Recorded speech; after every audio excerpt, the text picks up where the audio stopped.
We are very glad you are here. I'm Dr. Jeremy Harris, the department chair, and thank you for coming. And for alumni who are here, we especially welcome you. And students, thank you for coming, even though you probably had to because of the class. That's all right. But thank you very much for being here. Today we're going to celebrate our distinguished alum for 2023, and we're going to have a young alumni panel of people who have graduated from Evangel, gone out into the real world, and going to help you tell you what it really is like, how much fun it is, the 50 and 60-hour weeks, all that fun stuff. But also, before we get going, I'd like to note that our 2022 distinguished alum is here, Dr. Raymond Schmidgall. If you'll please stand, Dr. Schmidgall. Let's give him a thank you for being here. If you'll stand with me all, let's start with a word of prayer, shall we? Father, thank you for this beautiful day. Thank you for your grace and your mercy that is new today. And we pray that you would bless this time together. Everything that is said and done, may it glorify you. And we thank you for Evangel University, the Department of Business, and the opportunities and the blessings that have come from them. In Jesus' name we pray. Amen. Amen. So I'm going to get started with our distinguished alum. And I'm going to introduce, read his bio here, and introduce him. And then he's going to come up and we'll give him the award, and he'll be able to speak with you just a little bit. Our 2023 distinguished alum for Evangel University Department of Business is Mr. Eric Hansen, CPA. Eric served as the Chief Operating Officer of BKD, known now as Forvis, which was created by the merger of equals between BKD and Dixon Hughes Goodman, a national CPA and advisory firm that helps people in business realize their goals. Forvis serves clients in all 50 states and internationally by combining the insight and ideas of multiple disciplines and provides solutions in a wide range of industries. Eric oversaw firm-wide operations and acted as liaison between the national office and the regions. He previously served as managing partner of the firm's Oklahoma offices in Oklahoma City, Tulsa, and Enid. He has 36 years of experience providing audit, tax, and consulting services for public and closely held private companies. Industries served include manufacturing, healthcare, construction, transportation, and financial services. Eric is a member of the AICPA and Missouri Society of CPAs. He is a past chair of the AICPA Board of Directors and was a member of the AICPA Future Learning Task Force. Eric participated in various trade organizations and has served in a variety of leadership and teaching positions. He has participated in numerous continuing education programs, including business and leadership training at Stanford Graduate School of Business, executive education program, and dynamic leadership development program sponsored by Harvard University. He is currently chair of the Askinosie Foundation Board, which runs entrepreneurial programs for local high schools and after-school programs for boys and girls in Tanzania, and a lifetime member of the AICPA Council, the governing body of the AICPA. Eric is a graduate of Evangel University, Springfield, Missouri, with a BS degree in accounting from 1984. Ladies and gentlemen, our 2023 distinguished alum, Mr. Eric Hansen.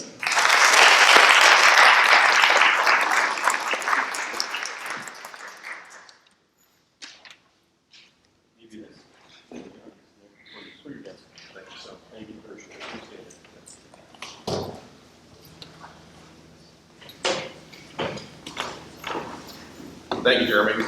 You know, when Jeremy contacted me about this, I asked him to go back and check the records to make sure there wasn't another Eric Hansen that had graduated. Maybe got mixed up, and my phone number maybe got crossed up. But it is a great honor. Never in my wild imagination would I stand here receiving an honor like this from Evangel, although I really credit Evangel with the success that I've had in my career. And, you know, it's a real blessing to have things that happened in my life that led me here, and then, you know, what I learned here and was able to gain here in the relationships that I built while I was here really have been life-changing for me. I had an opportunity before this to have lunch with several students and some faculty and so forth, and we were just kind of talking about different things. I thought it'd be fun to kind of share my path that led me to really where I am here today, that really led me to Evangel, and then led me to BKD, now Forvis, after I got here, because it is not, none of you could probably sit there and say what this was. It was not traditional, and it was, I would say, God intervened in my life in ways that really set me on a path of having a very good life. And it kind of started in Kansas City. I'm from Kansas City originally, and in high school I wasn't an excelling student by any stretch of the imagination. In fact, I got through high school, but I got through it on a work-study program and never planned to go to college. But three things happened to me at that time in my life that really changed the course of my life. And the first thing that happened was my mother, who is a real prayer warrior and was always kind of looking out. I have three brothers, so you can imagine raising four boys in the 1970s. But she always wanted us to go to college and always wanted us to go to Evangel University, which I had never heard of, quite frankly, at the time. And she drug me to church, literally, in Raytown, Missouri, Central Assembly of God. And I started going there with her, kind of out of appeasing her a little bit. But when I got there, I realized something really important, and that was that there was a lot of really pretty girls that went to that church. And it kind of, okay, well, I think I can endure this for a little bit. And I actually met my wife, Jana, who I'm now going to be celebrating our 40th year of being married this June, because of that experience of kind of being encouraged to go, and through that process got exposed to this Evangel University that Bill knew. He was our pastor. He was very involved with AG, and they talked about Evangel University and so forth. So it was kind of that, I would say, intervention that occurred with my mother trying to get me there, and then meeting the right people and being motivated, honestly, to do something with my life, because I hadn't planned to go to college. I took a gap year, actually, before gap years were probably even cool. I wish I had coined the phrase gap year at that time, because I don't think it was really a thing, but I did it, and then I came to here. So that was kind of one thing that happened, and then simultaneous with that, another event happened that changed the course of my life, and that was my older brother, Brent, was a very good volleyball player. He was playing volleyball for the University of Cincinnati, and he was engaged to be married in between his junior and senior year, and he was going to go on and play on the U.S. Olympic team after that. And between the junior and senior year, he wound up calling off the engagement, and it kind of, was a devastating event for him. And he was an accounting major, and he wound up transferring to Evangel to finish his senior year, which was going to be my freshman year. And again, it's kind of one of those, how that kind of came together and influenced it. But the way it influenced me was when I got here, I had no idea what I wanted to study. And so we were walking literally over to registration, and I was like, what are you majoring in, Brent? What are you doing? He said, accounting. He said, you always like math, you're good at it, you ought to do that. So it was that, again, kind of intervention in my life that caused me to take accounting and kind of explore that as a career option, which has stuck with me, and that's the path that I kind of pursued. And the third thing that happened in my life that really intervened in a way that led me to BKD was when I was a teenager. One of the activities, I grew up on a little farm, and one of the activities that we did was scouting. I was an Eagle Scout, my brothers were Eagle Scouts. My father was very involved with us in scouting. And achieving the rank of Eagle Scout changed my life in many ways, but the way it changed my life here was I came to Evangel, went down the path of accounting, and made some friends. My first roommate was Todd Bresky. He was a really good football player, and he taught me. I worked out with him a lot. I wanted to play football here. I walked on and played football for 2 years because of Todd's influence. And my junior year, Becky, wherever you are here, you probably remember this. Chris Buckley, who was the CFO at Cox at the time, taught auditing. Only taught it in the spring, only taught it at 6 o'clock in the evening. And I was in spring football practice at the time, and I had to have that class to graduate. And so he allowed me to take that class, but I couldn't show up for 6 weeks during spring ball, except for one night. And that one night I got off practice early, I ran over to class, and that night our guest speaker was Chuck Wells, who was a partner at BKD, friends of Chris. And I got to talking to Chuck, and he invited me into BKD, which I'd never heard of at the time either, to come in for an interview. And so I went to Kansas City, where I'm from, interviewed, and the lead partner that did all the hiring for the Kansas City office, his name was Jim Sneed, He interviewed me, and he later confided in me, because I worked with Jim a lot during the course of my career when I was in our Kansas City office. He said, I would never have hired you, but for one thing. Because we would, they recruited from, KU, K-State, CMSU, and that's where most of the partners were from. He said, the only reason I gave you a chance is because my son's in Scouts, and I know what it takes to become an Eagle Scout. And so again, it was one of those dots that got connected as to what kind of led me into this firm, and it was kind of God's intervention in my life in ways that you would never imagine, and kind of led me down that path. So anyhow, I started with the firm. I worked for BKD in Kansas City for 13 years. Got a call from our managing partner in 1997 to move to Oklahoma, which I shared with somebody over lunch. I'd only been to Oklahoma once, and I was driving through it to interview when I was in college with Randy Tuber. He and I road tripped down there for 2 weeks to interview.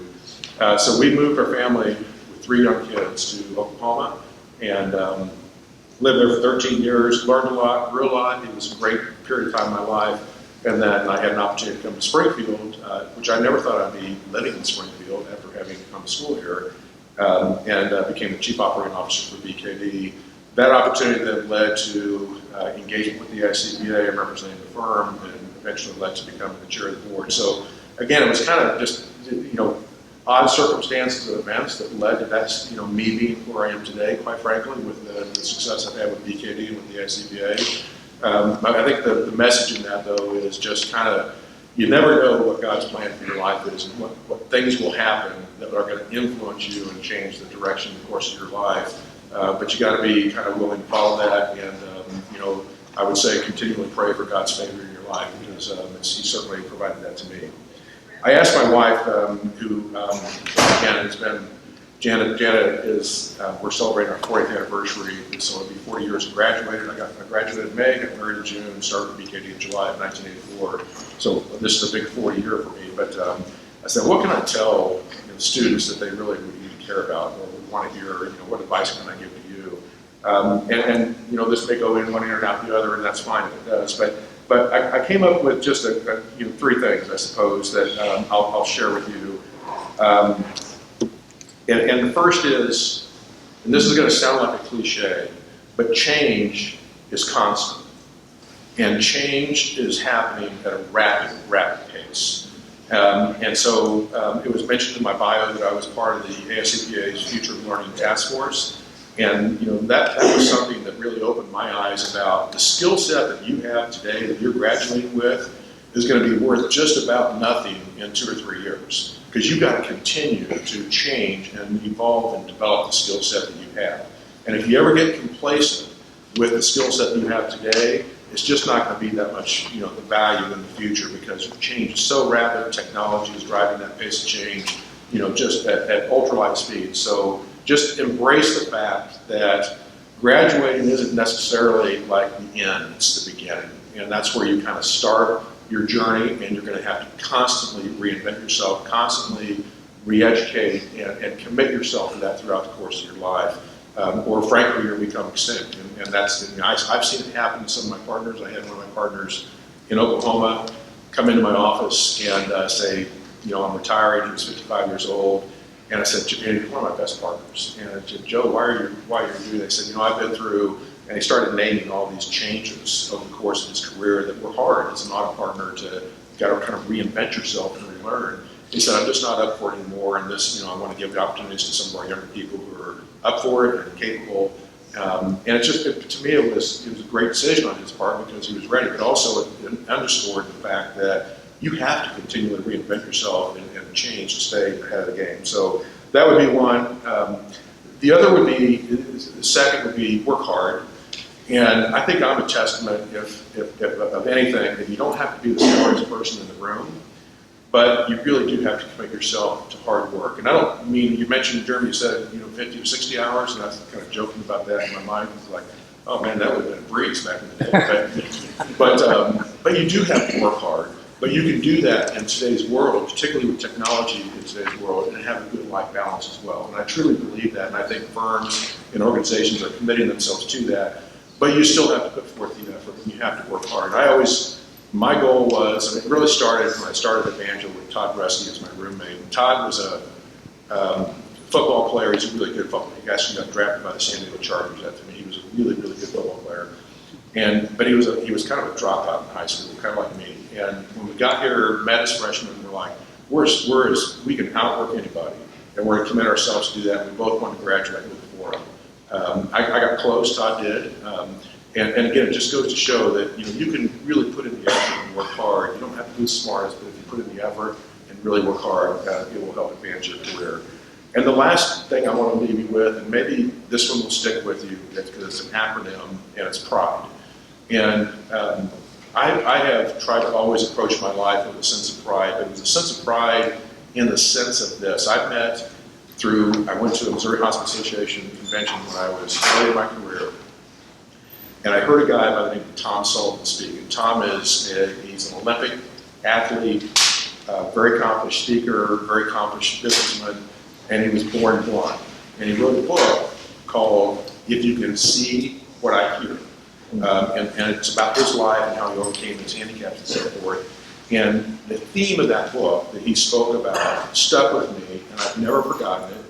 I used it when I became managing partner when I went to Tulsa and said, we're going to have pride in what we do. And we kind of coined this BKD pride concept, which later was codified as our own firm's value system. But pride stood for personal responsibility for individual daily effort. Think about that for a minute. Personal responsibility for individual daily effort. I preach that to my kids, and they get sick of me telling them. I still do. They're all adults now, but I still preach it to them. And it's your responsibility for what you do each day. Don't expect somebody else to tell you what to do or somebody else to solve your problems. Take personal responsibility in everything that you do, and you will find success. And I'll leave that with you, that if again, you can go out and approach your life, your remaining career here at Evangel, and when you're outside of Evangel, take on that personal responsibility for individual daily effort. Live by it every day, and I think it can benefit you. And the last piece of advice I'll leave you with, and again, this may sound kind of corny, but seek wisdom in whatever it is that you do. Seek wisdom. And there's different ways to do that. There's easy ways in today's world to do that with technology and everything that's out there that can be pushed at you. But one of the things that I did was I just tried to read a verse of Proverbs before I started every day in the workforce. And you'd be surprised when you do that, just how relevant, something like, a verse in Proverbs is to business problems every day. And it helps guide you, and helps you solve problems, and helps honestly keep you between guardrails when it comes to decision making. So I'll leave you with that, and it's a great honor to be here. I thank Jeremy and everybody that was involved in doing this. I appreciate it, and I wish all of you the best. Thank you.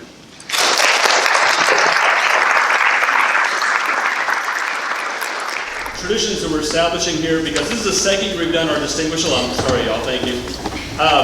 We are a member of the ACBSB accreditation, and because of that, we have an honor society called Delta Mu Delta for the Business Honor Society, International Business Honor Society. And we are inducting our distinguished alum into that as an honorary member for the Pi Omicron chapter of Evangel University. So, come over here. So we're inducting him to the Delta Mu Delta Business Honor Society and as an official member. Thank you very much.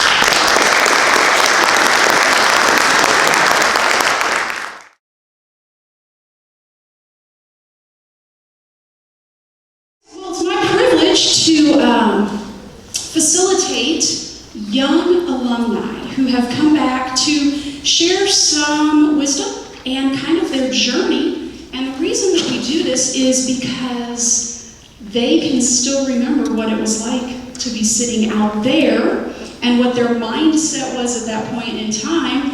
And so they've really got some good advice because they come from that perspective. So we're going to ask them a series of 5 questions. And the first one is the easiest. So the first question, they're just going to go down, and there is a microphone for every 2 people. So you guys will share this. All right, so the first question, they're just going to introduce themselves, and they're going to tell you their name, the year they graduated, what their majors, minors were, and their career path so far.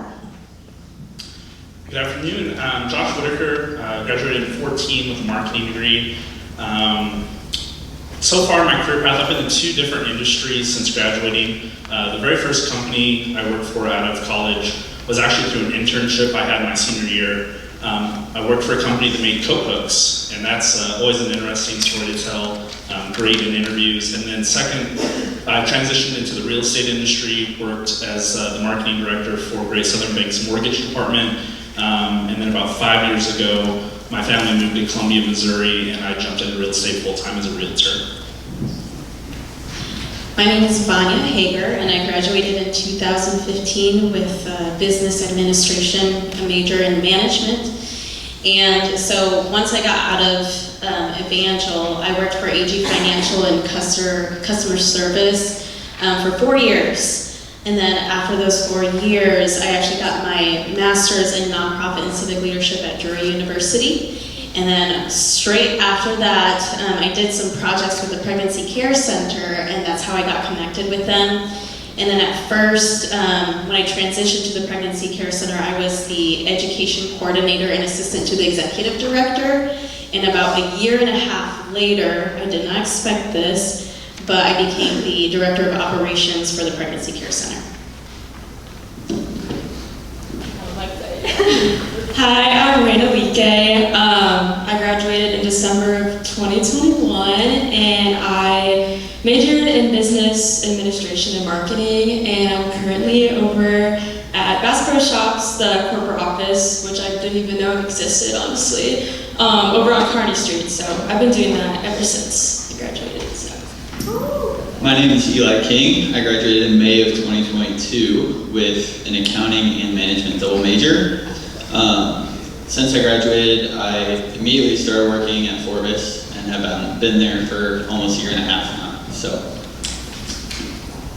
Hey guys, I am Mindy McDonald, and I studied business management, but with a focus in nonprofit business and social enterprise.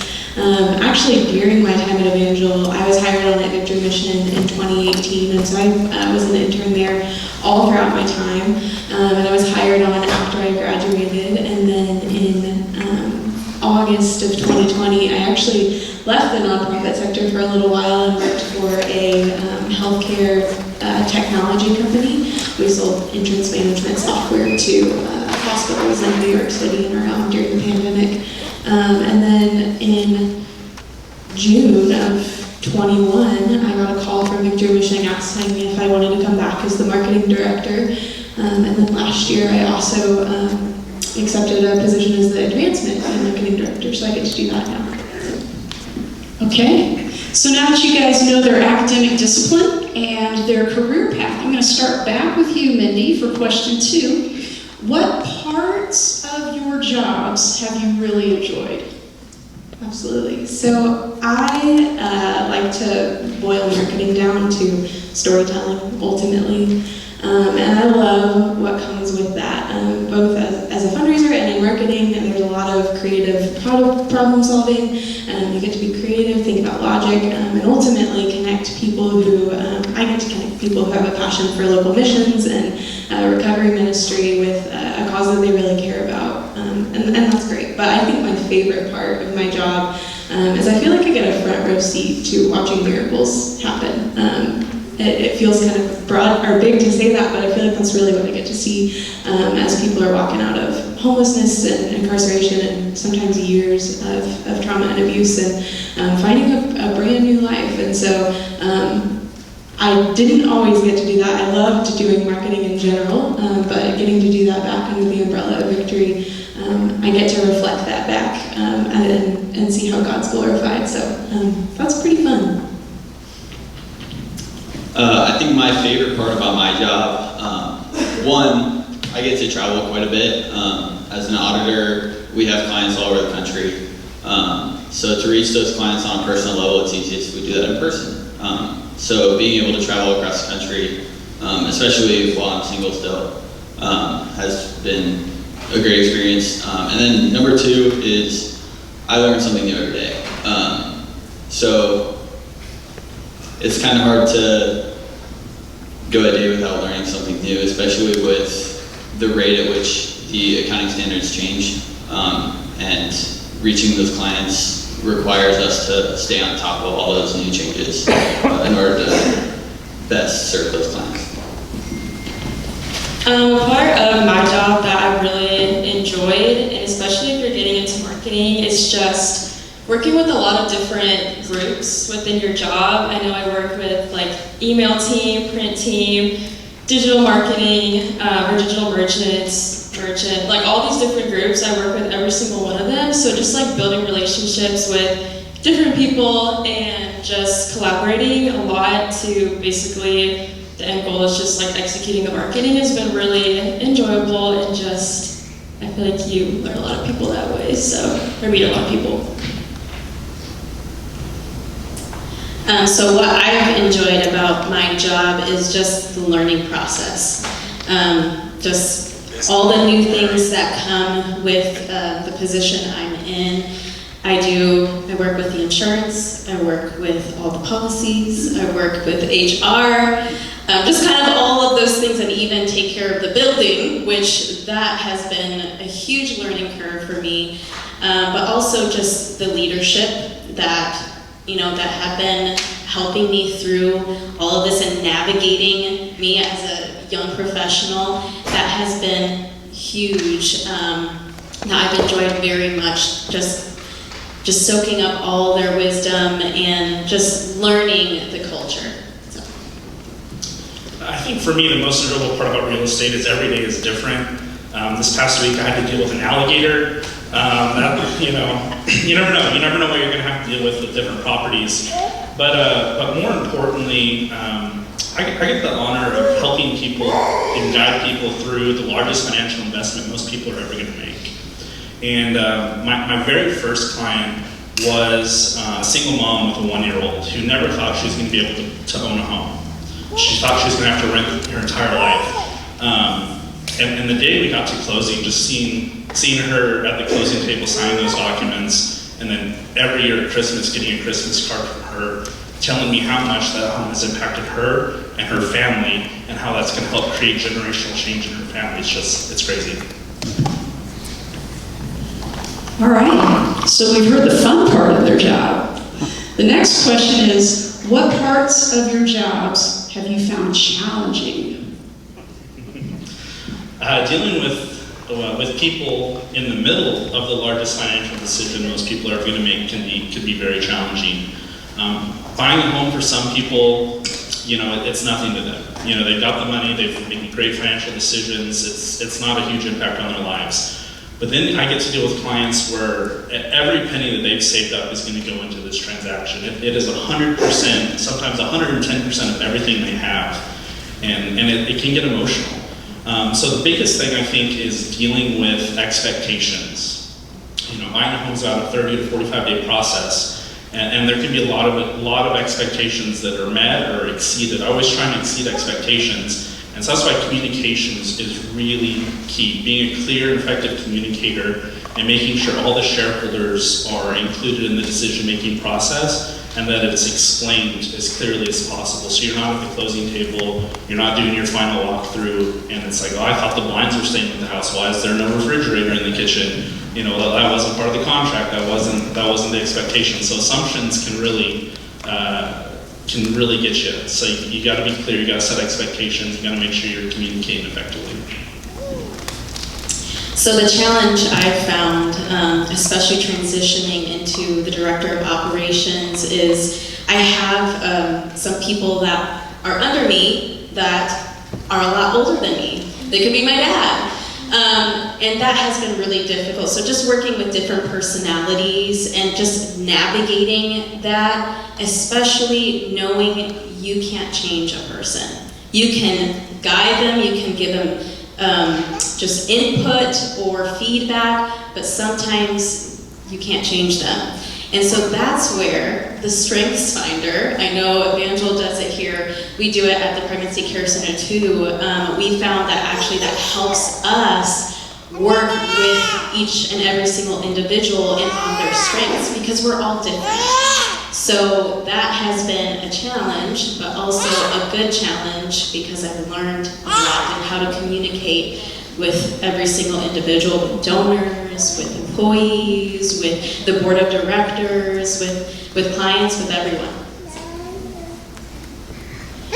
Some challenges with my job. Like I said, I work with a lot of different categories, a lot of different moving parts, so I personally have a hard time saying no to people, and I feel bad because I feel like I'm letting people down. So sometimes people, come to me about stuff, and I'm like, oh yeah, sure, I'll do that.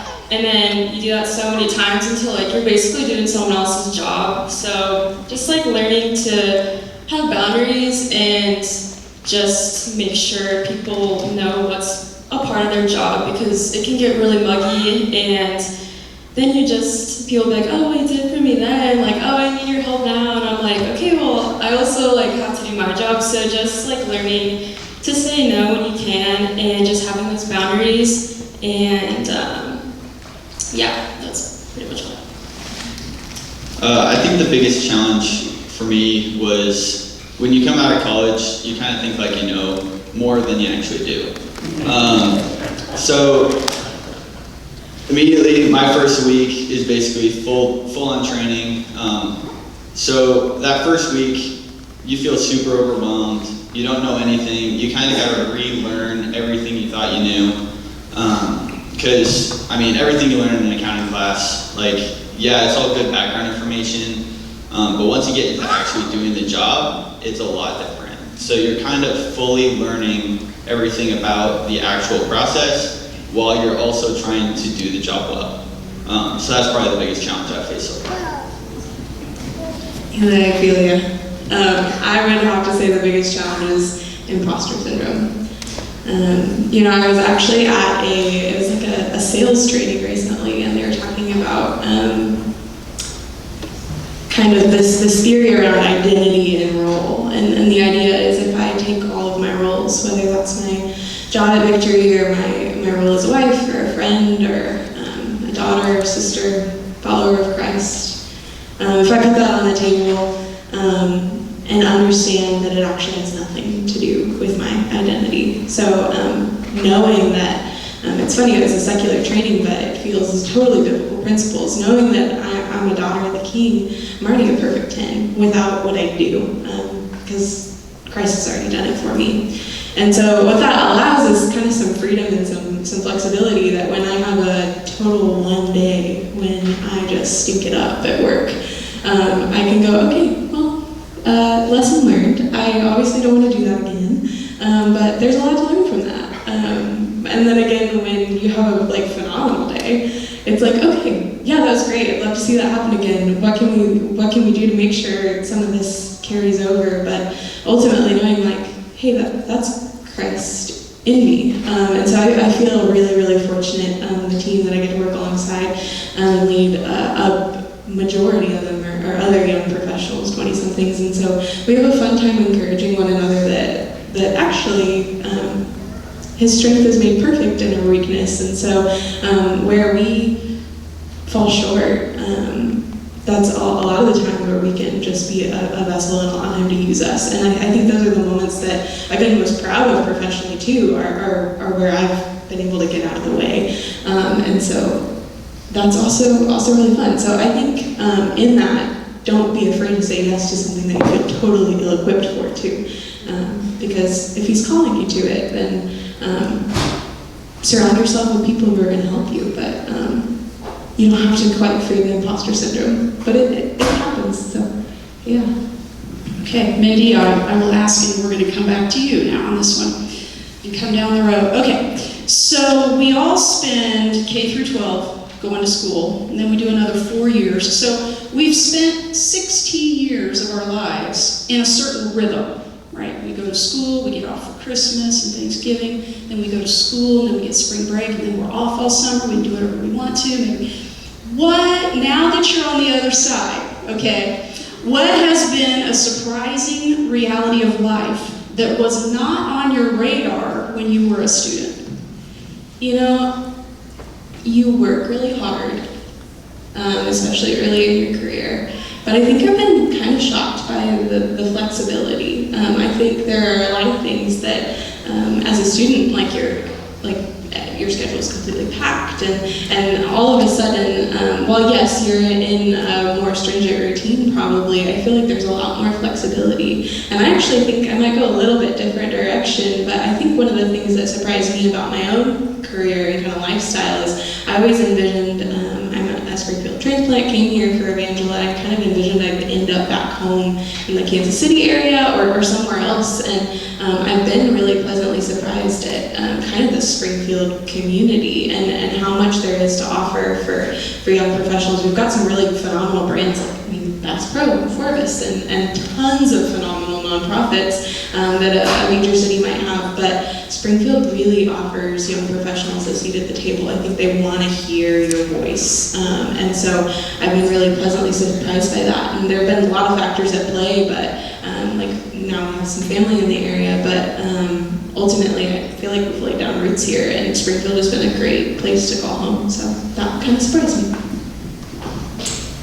I think first, you don't have somebody to plan things for you is probably the biggest thing. So like, if you want to go on vacation, you gotta do it yourself. If you want to take time off, you gotta do it yourself. You can't, like when you're in college, you kind of have at least, I don't know, parents or friends like that help you plan things, but when you're off on your own, you kind of gotta do your own planning. And then second off, time management. You kind of go from, 2 or 3 hours of class a day, an hour of homework, and then you kind of got free time the rest of the day unless you do sports or whatnot. So I think transitioning from 5 hours maybe of school to 50 hours a week was probably the biggest change. So. For me, it's just like, everything is just so expensive. Like, if you're still on your parents' car insurance or their phone bill, you should just call me after this, because when my parents cut me off, it's like, that's an additional like $400 I'm, breaking out each month. So everything is just like really expensive. Definitely get a budget now if you don't already have one, and I don't always like follow it, but at least I know like what I have to pay for each month, because in college you're like, oh yeah, I'm gonna save up because I want to buy these new shoes because I want to walk to the Jaws and look really good, and then now it's just kind of like, I'm not gonna have internet if I, buy this shirt. So definitely just like have a budget, and like we're laughing, but like I've cried about it so many times because like so I'm kidding, but yeah, just definitely have a budget, and sometimes it's just worth paying extra for like healthy groceries and like having nice clothes. So just think about it. So for me, what I have found surprising, and it was a huge reality check, was how important sleep is. As a student, you are studying super late or doing your homework really late, and then you kind of just drag yourself to an 8 o'clock class, and you just kind of make it through the day. With a job, you cannot do that. And I can tell you now that if I sleep well, then my day is going to be okay. So definitely think about those things. Sleep, rest in general, because sometimes work can be really stressful. And knowing when to take a step back and say, I need to take a break, and then you can come back refreshed and ready to take on whatever you need to take. Thinking back to my Evangel days, sometimes we lived by the motto, do tomorrow, do tomorrow. Procrastination was really bad for me, in Evangel especially. None of my business classes though, I would 100% effort all the time. But if an Old Testament paper was due on Friday, I might start it on Thursday night. Probably should start a little sooner. But sometimes you try and fake it till you make it, and that's not necessarily the reality when you're getting in a position. Some of you are going to find an immense amount of responsibility in your first few jobs out of college, which is awesome, because you've earned it, you've worked hard, you've competed in interview processes, and you've been hired by great companies that are going to bestow upon you a ton of responsibility. And sometimes, you're going to have great managers that if you don't know something and you can admit it, they're going to help you find the right answers and get you the training for what you don't know. You just don't know what you don't know. But sometimes, you're going to have that responsibility. You're going to need to get it done because you're going to be in teams and groups that are counting on you, not just to get a good grade in a management class, but to meet financial goals to the end of the year, to have a better quarter, to meet sales expectations, to support sales staff, and it's on you, and you're going to have to face that responsibility for some of you earlier than later. Speaking of you don't know what you don't know, next question is, have there been any technical skills or people skills that you have really had to ramp up your skill level on now that you're in the workforce? Yeah, you get your degree and you think that's going to prepare you for every situation once you're done, but sometimes it just doesn't. Being in a very relational-based sector like real estate, sometimes I learned so much more from listening than talking. I remember going on some of my first listing presentations to prospective sellers, and our team has some really great material, really expertly done, and I was just going point by point through our whole presentation, and my mentor and team leader, once we left, he's like, hey, you really just needed to shut up after the first page because they were ready to sign.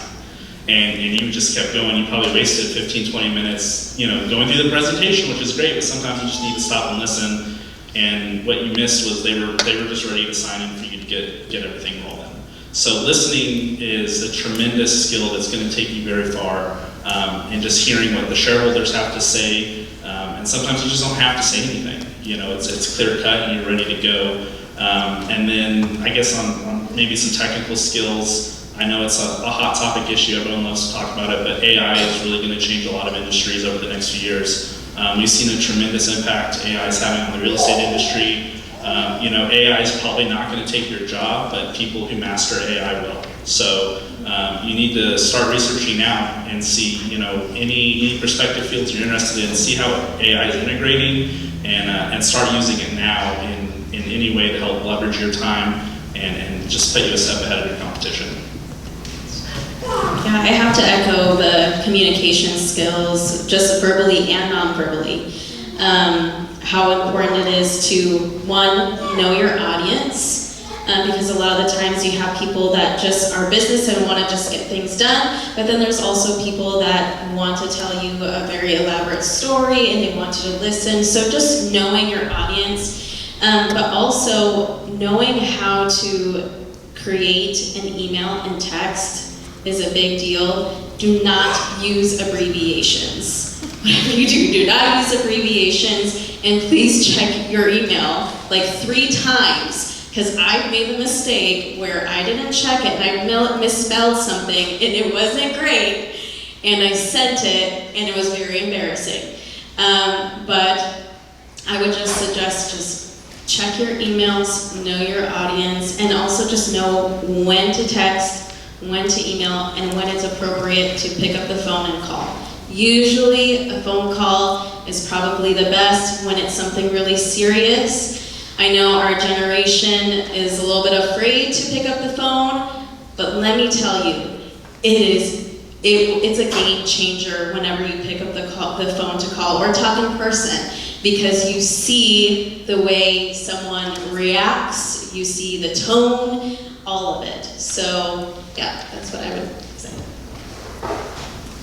I think I would say Excel, like as a, it's just good to know. Someone mentioned like VLOOKUP the other day, and I was like, I kind of know how to do it, not like the way we learned a few years ago, but definitely Excel. And then kind of going off of just like communications, you just have to really learn how to like use your words, I guess, because I have to go with my vendors, like they'll come in person, I have to present like presentations, and I'll like walk in the room, and it's just like all these middle-aged men, which is great, but they're just like, I don't think they really take me seriously, but if you present yourself in a way where it's like, you know what you're talking about, and you've, practiced public speaking, and you have good eye contact, and then I think that would just like help you out, especially like interviewing too, you have to learn how to communicate, so. Yeah, I would echo the Excel part. I probably use it 6-7 hours a day. So it's just super helpful to, if I get assigned the same project as somebody else, being able to do it in 2/3 the amount of time just makes me look that much better. So learning the shortcuts, learning anything that makes doing it faster helps you in the long term. And then second, I think learning how to ask questions. It's not the easiest thing to go up to whoever you're reporting to and say, I don't know how to do this. So developing ways to be like, I don't know how to do this, but I think that this would be able to work. Having that kind of solution while you're asking. And then obviously listen to their answer, write down what they say, because I guarantee 10 minutes after they walk away and you're trying to do it now, you might forget what they said. So you don't want to ask the question twice. So. Yeah, I would echo Eli. Be a problem solver. It feels silly for those of us who've grown up with the internet, but Googling is a skill, a really important one. And sometimes, while there's a humility in being really green when you're fresh out of college, being able to go to someone with a question, but maybe already having a solution in mind, like you alluded to, it'll take you really far. And so I think especially, I feel like things are always changing, and probably in any industries, but the way that you did something even last year may be different this year. So if you can be able to envision what you want to accomplish and actually be able to find a way to do that, it's kind of surprising, but that's going to really set you apart. And then on the flip side of that, I didn't envision myself necessarily working directly with a team where I was in management, especially not right out of college. And I think in a lot of jobs you learn a lot of technical skills, and you learn how to really prioritize the tasks. And so I think I poured into those technical skills, not realizing that that people are your most important resource. And so really pay attention to that. Make sure that the people around you have a voice, whether you are in an official supervisor role or not. The way you work with others is going to ultimately be the thing, I think, that determines your success. Okay, we have time for one final time through the panel. This is going to be your final piece of advice. It's wide open. You can make it spiritual, you can make it relational, you can make it job related. But your final piece of advice for the current students. Keep your horizon wide. You never know what opportunity is going to present itself. I never thought I would work for a company that made code books, and I never thought I would be in real estate. But it's been some of the most impactful opportunities in my entire life. You never know where God's going to lead you to impact people around you, and stay grounded in your faith, because it is going to play a major part as you get older, make new friends, and have new life experiences. For me, just the same thing is being grounded in your faith. I know we're here at Evangel and you have your Bible classes and everything, but to create a routine around reading scripture, praying is going to be really essential throughout your career and family life. I've realized that having my son, that it has been huge. And the other thing is, do not be afraid to ask questions. My boss actually at the Pregnancy Care Center even says, don't be afraid to even ask dumb questions, because a lot of the times another person is thinking of the same question, they don't want to ask it, but if you do, then you learn something new. And then you actually are able to take something and add it to your tool belt that you know. And so I would say, yes, I think it's good to ask questions well, but also just don't be afraid to ask the questions.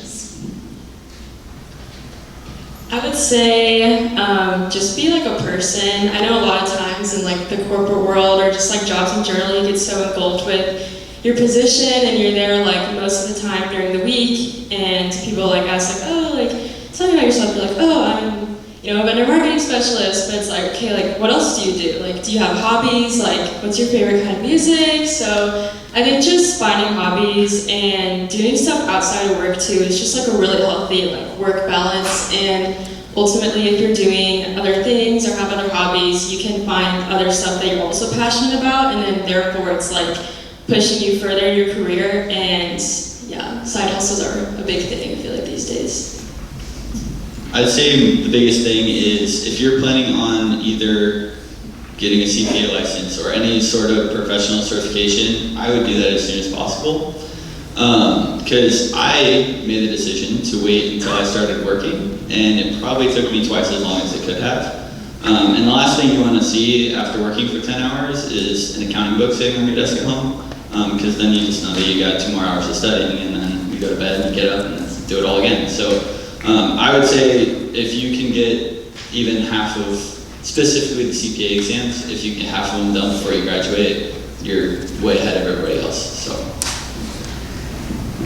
That's good. Take advantage of the time you have here at Evangel and the people that are around you. The faculty here is incredibly well connected, and they kind of know what they're talking about. It's really cool to look around the room and see faces that deeply impacted my career that probably don't know it. We'll have to chat after.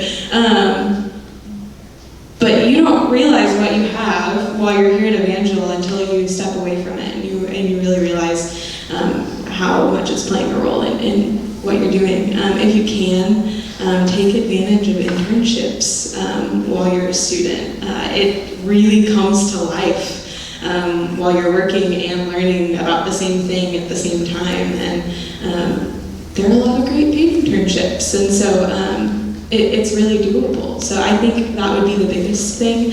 And then if you're planning on sticking around, especially in the area afterwards, get involved in networking groups. Springfield has a lot of really great groups geared specifically towards young professionals, like Rotaract or The Network by the Chamber. And there's some really great ways to get connected. And Springfield is the biggest small town that you would be a part of, and let that work in your advantage. So, yeah. All right. So, to let you guys know, first of all, if you're in my classes, when we leave, the sign-up sheets are on the table in the middle, so you get your extra credit. But if you guys want to connect, like these are great resources here. We're going to have some refreshments in the lobby, so if you're interested in real estate and you want to connect with Josh, make sure you shake his hand, introduce yourself. If you're interested in nonprofit and you want to speak to Vanya or Mindy out in the lobby, Raina at Bass Pro, and Eli with accounting and Forbes. Thank you. Thank you all very much. Give them a big hand. Thank you each one of you for spending time with us, for sharing, for traveling and being here. We appreciate each one of you. And please take advantage of getting to know them and asking more questions. Thank you all very much, Dr. Castle. Thank you for helping. And see you all outside. Have a great rest of the day.